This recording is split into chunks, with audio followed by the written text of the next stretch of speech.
વાત સુરતની તો સુરતના વિજયલક્ષ્મી હોલ ખાતે ધાનેરા ગ્રુપ દ્વારા મોન્સૂન એડિટ 2026નું ભવ્ય આયોજન કરવામાં આવ્યું હતું। નાયબ મુખ્યમંત્રી હર્ષ સંઘવીની ખાસ ઉપસ્થિતિમાં યોજાયેલા કાર્યક્રમનો મુખ્ય ઉદ્દેશ્ય મહિલા સશક્તિકરણને પ્રોત્સાહન આપવાનો છે। અહીં ખાણીપીણીથી લઈને દાગીના, કપડાં અને રક્ષાબંધન માટે રાખડીના સ્ટોલ સહિતની વસ્તુઓ ઉપલબ્ધ કરાઈ છે। ત્યારે નાયબ મુખ્યમંત્રી હર્ષ સંઘવીએ પણ સ્ટોલની મુલાકાત લઈ મહિલાઓને પ્રોત્સાહિત કરી હતી। મહત્વનું છે કે બહેનોને પ્રોત્સાહન આપી સક્ષમ બનાવવાનો આ સરાહનીય પ્રયાસ છે। તો મહિલાઓને એમએસએમઈ અંગે પણ માહિતગાર કરાયા। મહત્વનું છે કે ધાનેરા ગ્રુપ દ્વારા હર્ષ સંઘવીની ઉપસ્થિતિમાં છઠ્ઠું આયોજન કરવામાં આવ્યું છે।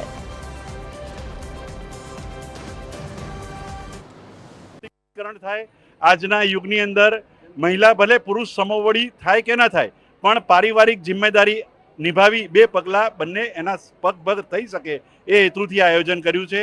આની અંદર ઉદાર દિલના અમારા સમાજના શ્રેષ્ઠીઓ જેમણે દાતા તરીકે ખૂબ સહયોગ આપ્યો છે, જેથી કરીને અમે એ લોકોને સ્ટોલ પણ ઘણા ઓછી કિંમતની અંદર ફાળવી શક્યા છીએ। આ કોઈ નફો કોઈ નુકસાનના ધોરણે કરવામાં નથી આવ્યું, માત્ર એક નૈતિક જૈન સમાજની જવાબદારીથી જૈન સમાજ પણ દરેક સમાજની પડખે અડીખમ ઊભો રહે અને એ હેતુથી જ આ એક પ્રયાસ અમારો કર્યો છે।